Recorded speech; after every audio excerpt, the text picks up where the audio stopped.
Hamilton. The first slide has my email, and I welcome any questions if people want to ask questions afterwards.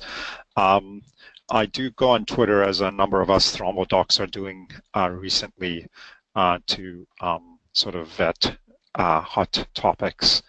Okay, with that, I'll start. This webinar is a sort of joint thing between Cancer Survivor Network and Thrombosis Canada with support from Leo Pharma. And it's done at this time because tomorrow, October 13th, is World Thrombosis Day. The day was chosen by the International Society on Thrombosis and Hemostasis, which is the research and clinical body of thrombosis, because it's the birthday of Dr. Rudi Virchow, who was a pioneer in describing thrombosis in the 19th century. So there's a lot of effort for raising awareness in thrombosis around the world tomorrow mostly. So today we're going to be talking about cancer-associated thrombosis or cancer-associated clots. Clotting or thrombosis can be abnormal. It's a clot that can occur in the blood vessel. The reason it's so important in cancer patients is it occurs much more frequently in patients with cancer. Today we're going to be talking about clots in veins. Now, this shouldn't be confused with clots in arteries. Clots in arteries are only slightly increased in patients with cancer.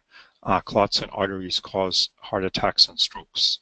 What we're going to be talking today is with the collective term venous thrombosis, which is vein clots, which can cause clot in the deep veins of the legs and arms, called a deep vein thrombosis, or a pulmonary embolism. So VTE is the sort of medical term that combines DVT, deep vein thrombosis, and pulmonary embolism PE. So those are the sort of the three little acronym words that you're going to have to just bear with me during the talk. So why is this most important, and why is this important, and why are thrombodocs so passionate about it? I think on the right there's a bar, a pie chart, and we often say that thromboembolism is the second most common cause of death in patients with cancer. So cancer progression is the #1 cause, naturally, and then thrombosis is the second cause, and it's slightly higher than infection. And if you've experienced counseling around someone receiving chemotherapy or other treatments for cancer, there's often a lot of time spent educating patients about the signs and symptoms of infection and what to do when those occur. And this can be quite serious. But we think that and this is a global problem, not a Canadian problem, there's much less emphasis on the education about the signs and symptoms of thrombosis, despite it being almost as common a cause of bad things happening. Okay, so that's sort of the passion that we bring to this this problem in thrombosis. The other sort of scary part in thrombosis is fatal pulmonary embolism is the leading cause of sudden death among hospitalized patients. It contributes to about 10% of in-hospital deaths. And unfortunately, only 30%, that's what this iceberg represents, only 30%, the tip of the iceberg, are detected pulmonary emboli. So in other words, people can die in hospital and even in the community suddenly, and that can be from a pulmonary embolism without previous symptoms. So awareness of symptoms and knowledge of the signs and symptoms is really where we think the education needs to be, and that's what a lot of my talk is going to be about. So just some quick facts about cancer-associated clotting. So someone with cancer is 4 to 7 times more likely than the general population to get a clot. This can occur anytime during the cancer journey. The most frequent time a clot occurs is within the first 3 to 6 months after diagnosis. That's often where treatment starts as well. But sometimes a clot can occur before a diagnosis of cancer is made, and this is something that we do not see infrequently in our clinic. Someone will present with a blood clot without any real cause, and then investigations are made and a cancer diagnosis is made. This is not an uncommon scenario that we see in our clinic. A common complication that can be prevented and treated effectively is how people think about thrombosis, and specifically the consequence is much less if it's diagnosed early, as we'll talk about that a little bit. So is it serious? So we know that patients with cancer who get a clot have a higher death rate than patients with cancer who do not get a clot. The diagnosis of the clot can delay treatments or trigger changes. It can prolong hospitalization. It can compromise outcomes after surgery. It can leave, which I don't have on the slide, it can leave patients with residual limitations even after the cancer's gone. So we'll talk about that a little bit later. The numbers that are thrown around are between 1 and 10%, and this is very variable, obviously, and different between different cancers and different patients. So 1 to 10% of cancer patients develop a blood clot sometime during the course, but these are different numbers depending on cancer site and a lot of other factors. The other sort of reason that makes clotting important is that the treatment, which is anticoagulation or blood thinning, can be associated with a high risk of bleeding in some patients, and this obviously adds to the burden of the illness as well. So without getting into too much sciencey stuff, why do patients with cancer get blood clots? So it's sort of divided up into sort of 3 reasons. The cancer itself, so the actual tumor can squish veins, and this can cause clotting. The cancer itself can secrete clotting substances. So there's quite a lot of research going in to try and measure these things. Obviously, someone who has a specific cancer that is secreting clotting substances might be more risky than someone else to have a blood clot. Chemotherapy and some drugs more than others and some regimens more than others can actually also participate in causing clotting. So can radiation. Some cancers are treated with hormones, and these can increase the risk of clotting as well.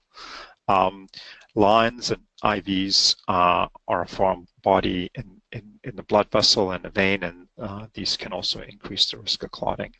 And lastly, just being ill, so bed rest, dehydration, and just inflammation from other things going on, infections and other complications can increase the risk of clotting.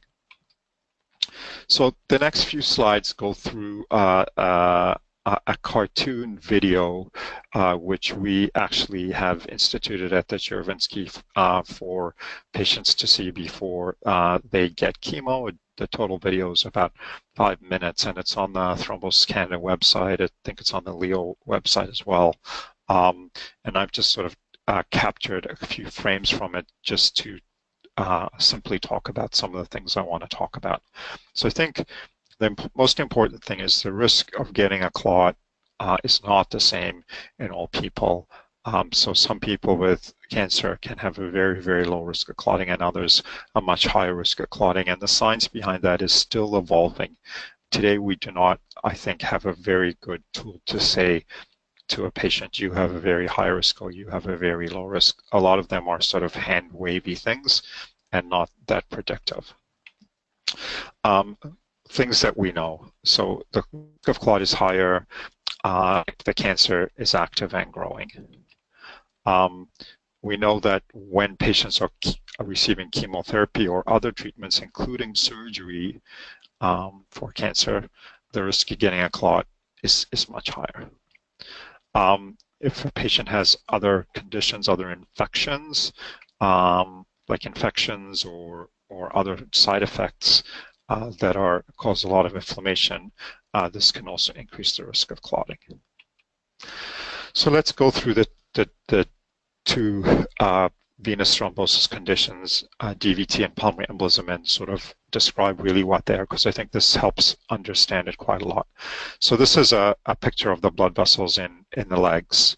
The red is an artery, and that takes the blood from the heart to the toes, okay? And you would have one in each leg, obviously.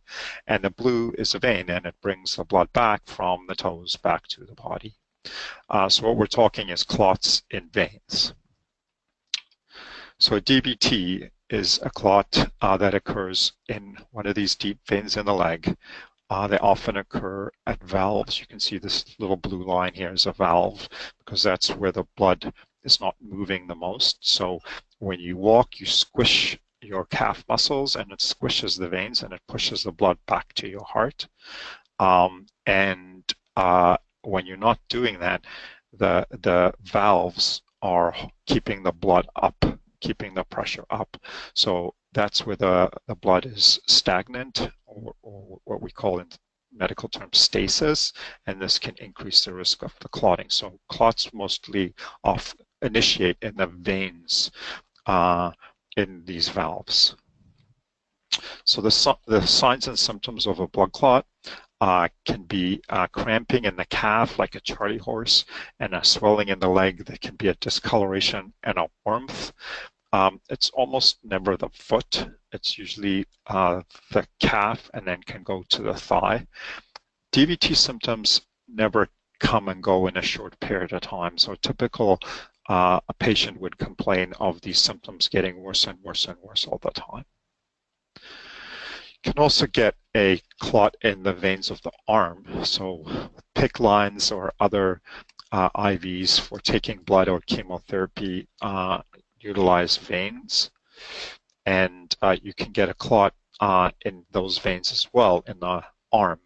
The signs and symptoms of that would be swelling and redness of the arm further down from where the blood's trying to get back to the body.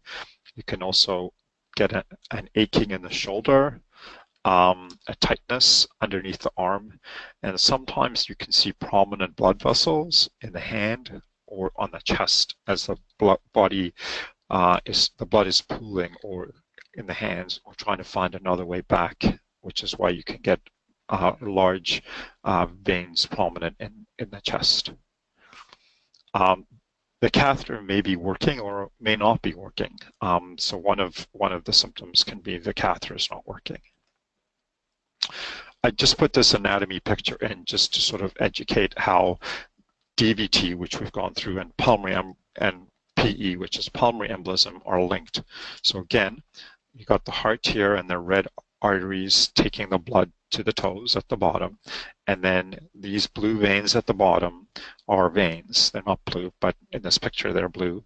So a clot that would form in a vein in the leg might break off, and it travels through the body, through this large vein, which is just in front of the spine, and then it enters the right side of the heart. This is quite scary, but I always tell patients this because it's like comforting to know that this has happened to them and it's not so bad. Clot went through and then went into the right ventricle, which is the pumping part of the right side of the heart, and then it goes into the lungs, the blue part here, and it gets stuck there. And it gets stuck there because the blood vessels get narrower and narrower and narrower, okay? That's what a pulmonary embolism is. So the clot broke off from the leg or the arm. If it was the arm, would come in this vessel and travels through the right side of the heart and gets stuck in a vessel in the lung. So this also brings a very common misconception is patients are upset. How many blood clots do I have in the lung? So we know that these clots can actually break up while they're traveling. So one big clot could travel through the body, and then you could get 3 in the lung. It doesn't really make a difference, or it can be one big one. which you see actually in this picture, a big clot. This would be a very big clot, and this would stop blood from going to both sides of the lung. So it's more the size of the clot than how many clots that are the most important thing. So the symptoms of pulmonary embolism can be breathing problems. This can be at rest if the clot is big, or at exercising or doing just your activities around the house. It can be a chest pain. Often the chest pain is described as a chest pain that can be worse with taking a deep breath. You can also feel lightheaded, dizzy, anxious. There might be some cough, there might not be. There may be some blood in the cough, there might not be. Problem with these symptoms, specifically the shortness of breath and some of the chest pain, is they can also be symptoms of other conditions. But when they occur, they're an emergency, and they need to seek prompt medical attention. The biggest sort of passionate thing that drives thrombosis doctors is, when we're looking after patients with cancer who have a clot, is that they often can have the clot just found on a CAT scan for staging, and they come to us and we talk to them and we ask them about the symptoms that we've just gone through, and they often have had them, but they didn't really tell anyone about them because they thought it was just part of the chemo or part of the cancer. So that's sort of part of our mission, is to make people aware of these symptoms, that these are things that need to be looked at. The tests are not hard, and clotting can be ruled out quite easily, and early diagnosis is very effective. So what are the tests? So for blood clot in the veins in the legs or the arms, an ultrasound is readily available and one of the best tests. For pulmonary embolism, CAT scan with contrast, done a special way, sort of a different way that they might do a CAT scan on a patient for staging of their cancer. And then there's also a nuclear medicine scan called a VQ scan, which is like a PET scan that can be also used to diagnose a pulmonary embolism. So what are the treatments? So in this slide, I sort of break up the treatments into 3, and we'll go over them briefly and then in a little bit more detail. So the treatment, the most common treatment and the most recommended treatment to treat a blood clot, so either a DVT or a pulmonary embolism, we think of them really similarly, would be an anticoagulant or a blood thinner. So these medicines will stop the clot from growing and reduce the risk of the DVT from breaking off and giving you a pulmonary embolism. They have a risk of bleeding, but it's acceptable and small enough, balanced with the problems that the clot could be giving you. The other class of medications are called fibrinolytics, which is a fancy word for clot busters. So these are medications that can dissolve the clot. Unfortunately, they have a very high bleeding risk. Almost 10% of people who get a fibrinolytic can have bleeding, and so depending on the extent of the cancer, these are often not offered to patients with cancer because of the high risk of bleeding. The third option is really an option that we don't like to use a lot, but when a patient is having bleeding and they've developed a blood clot and the blood clot is getting worse and we can't give them a blood thinner, then sometimes we can put a filter called an IVC filter, which is like an umbrella that catches the blood clot as it travels through the body before it gets to the heart and the lungs. These filters have frequent complications, but they can prevent pulmonary emboli in people who are clotting and can't get blood thinners too. So I'm not going to go into the anticoagulants in detail, a bit more detail. So the standard of care in Canada still today to treat a blood clot in the context of cancer is a blood thinner class called the low liquid heparins. So these are given by subcutaneous injection, like a diabetic would give themselves insulin. They're given usually once a day. there's 3 brands available in Canada. They come in pre-filled syringes that are easy to administer. I would say 95% of the patients that we have give themselves their needle themselves, despite them looking very shocked when you tell them that the first time they can do it, and they do it. There's actually quite a huge literature on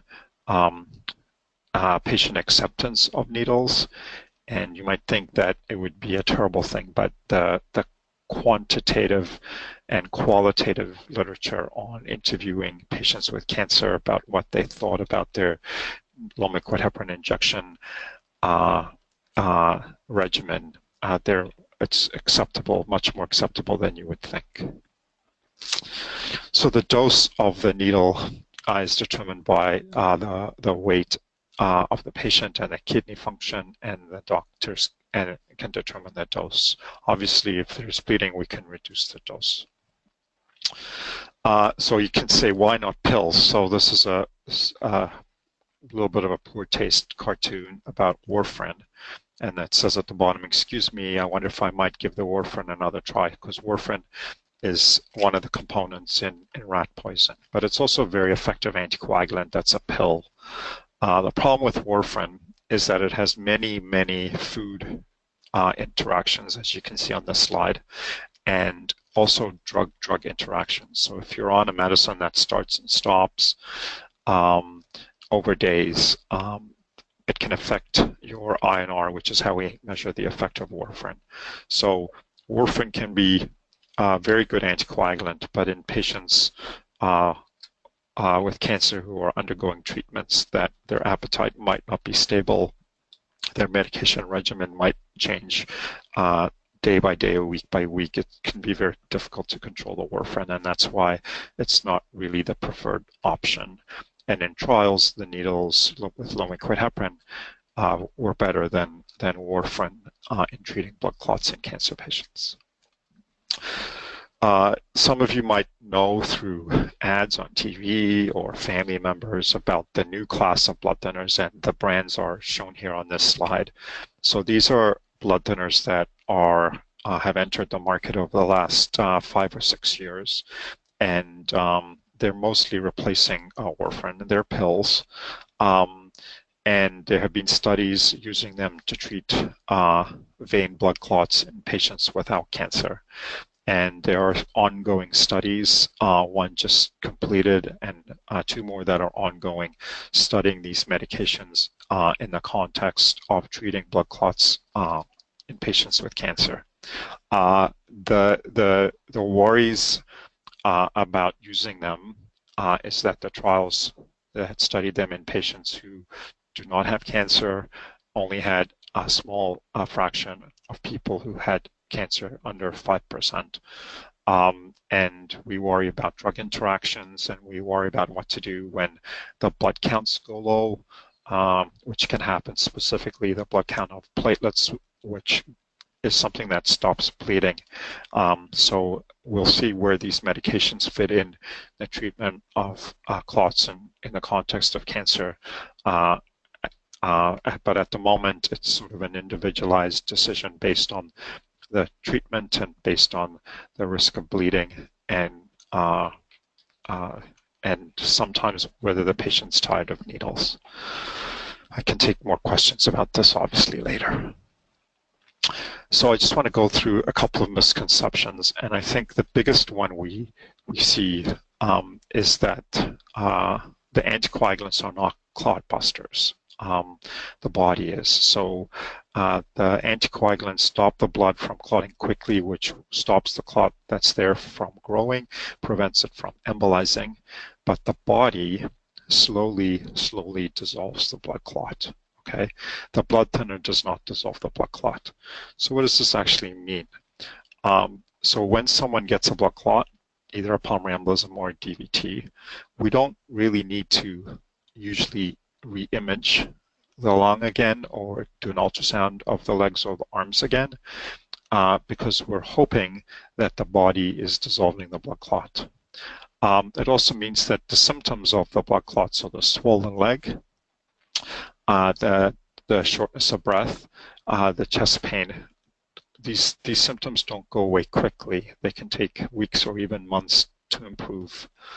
And this is sort of another reason why clotting in the context of cancer can be so important, because there are people who are left with swollen, heavy, tender legs, despite from their blood clot, from their DVT, despite being treated well with their cancer and not having any cancer anymore. Their residual symptom can be a blood clot symptom, a blood clot complication called post-phlebitic syndrome, which is a sort of swollen red leg after a DVT.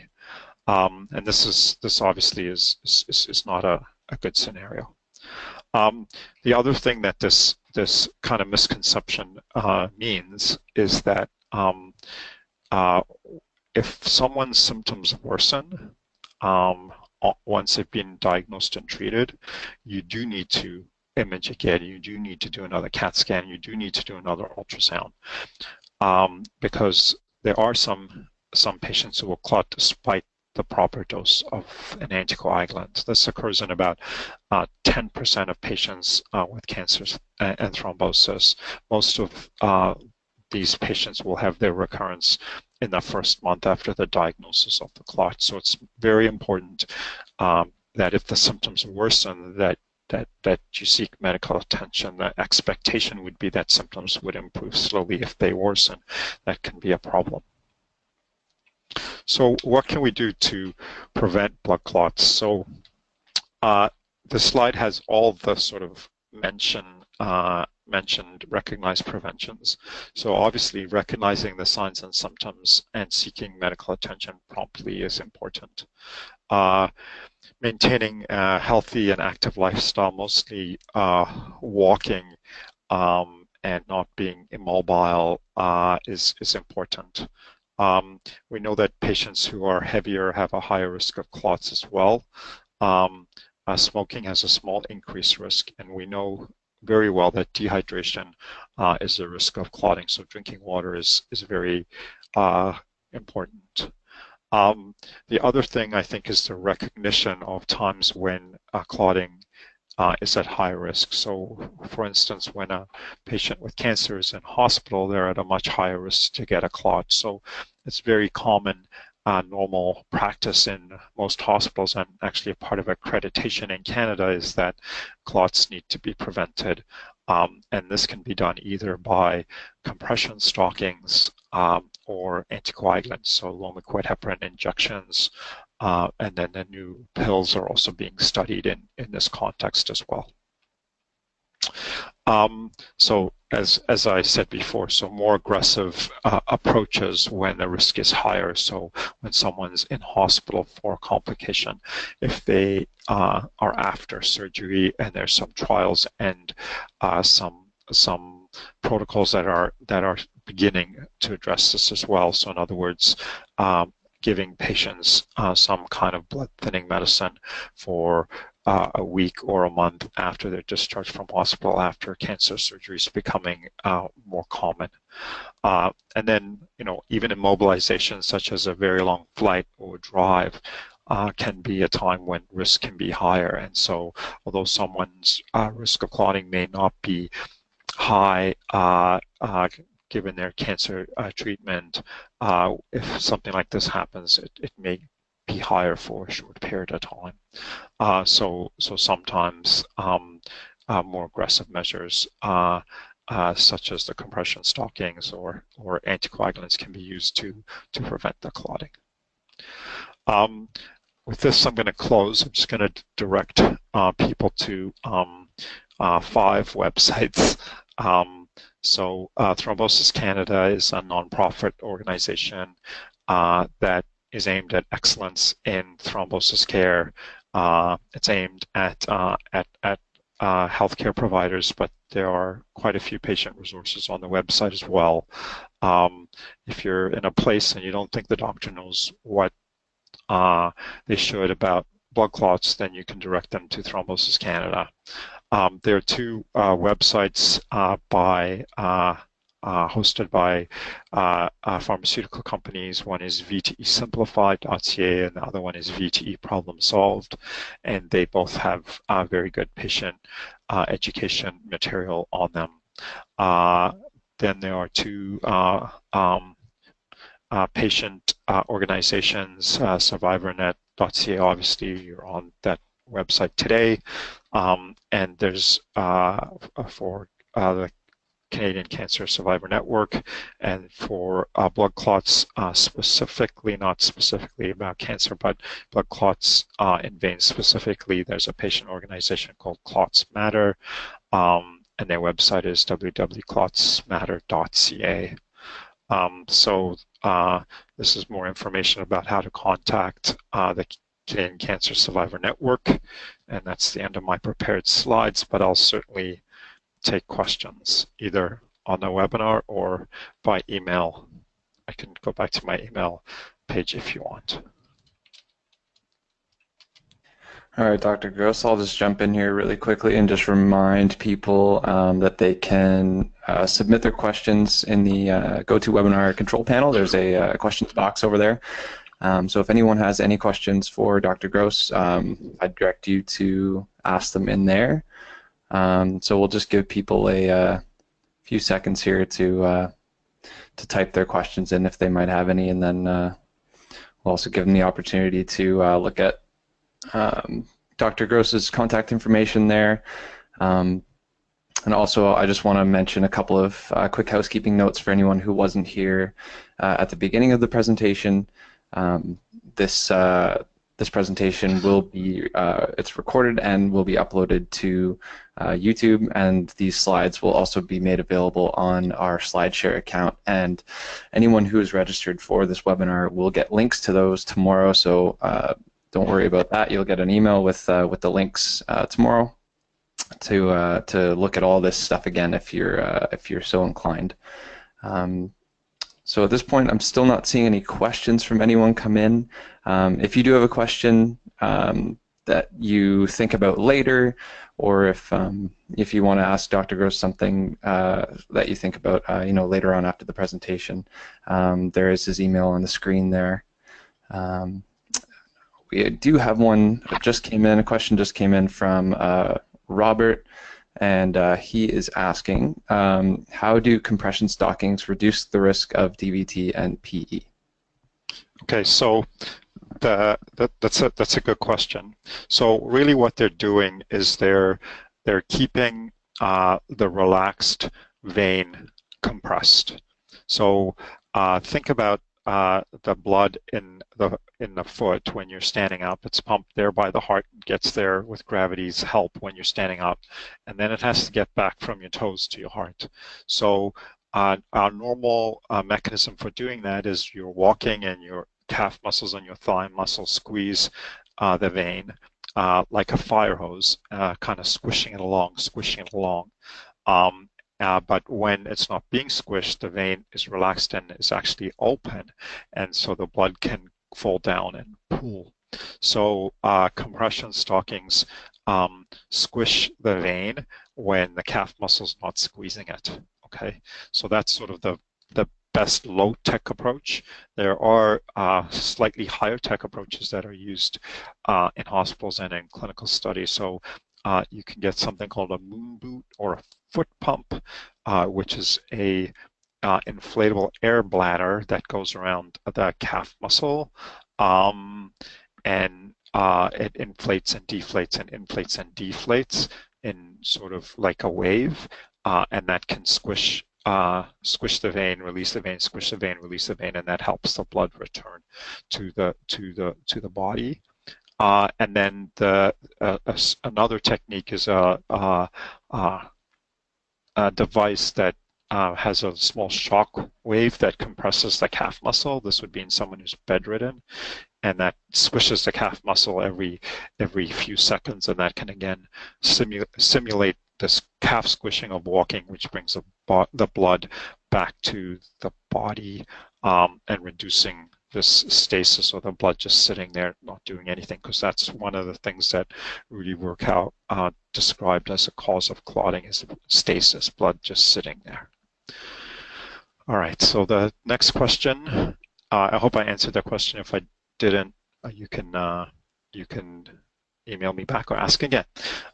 Next question, is it common to get blood clots 2.5 years out of treatment for cancer, chemo, and radiation treatment? So I would say if the cancer is in remission and there's no cancer around, and the oncologist has assessed that and determined that, and then I would say yes, that would be very uncommon. So anyone can get a blood clot. So I would say getting a clot 2.5 years out of completed treatment for cancer would be very uncommon. I think the first thing that I would do is make sure the oncologist assesses the patient and make sure that there is no cancer. I hope I've answered that question properly and sufficiently, and if not, again, email me or ask again. Okay, thank you, Dr. Gross. I think that's all the questions we have right now. And yeah, once again, if anybody does think of anything later, you can always email Dr. Gross and or come back and watch this again to get more info. Kelly looks like she said, not a question, but a comment. Excellent presentation. Thank you very much. So there you go, a little bit of praise from the audience. But I think at this point, if there are no more questions, we'll wrap up the presentation. So I'd just like to take this opportunity to thank Dr. Gross for joining us today and sharing his expertise in this very important field of research. And everybody on the line, you can stay tuned to our website, and also make sure you sign up for our e-letter, which you can do on the front page of our website for more opportunities to join webinars in the future like this one. So I think that's all for us today. So thank you everyone for attending, and thank you Dr. Gross, and hope everyone has a great afternoon. Thank you. Take care. You as well.